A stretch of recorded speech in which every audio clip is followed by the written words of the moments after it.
Қазақстан Республикасы Мәдениет және спорт министрлігі мен Үндістан мәдениет министрлігі арасында 2022-2025 жылдарға арналған мәдени алмасу бағдарламасына қол қойылды. Қол қою рәсімі Қазақстан Республикасының мәдениет және спорт министрі Дәурен Абаев пен Үндістанның мемлекеттік сыртқы істер және мәдениет министрі Минакши Лехи ханыммен екіжақты кездесу барысында өтті. Дәурен Абаев биыл Қазақстан мен Үндістан арасында дипломатиялық қатынастардың орнағанына 30 жыл толатынын атап өтті. Оның айтуынша, Нью-Делиде ұлы ақын және ағартушы Абай Құнанбайұлының бюстінің ашылуы берік және достық қарым-қатынастардың айғақтарының бірі болды.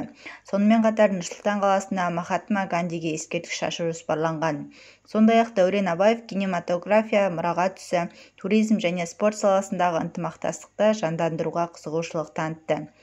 Өз кезегінде Минакши Лехи кең ауқымды мәселелер бойынша өзара тиімді байланыстарды нығайтуға ниетті екендігін растады.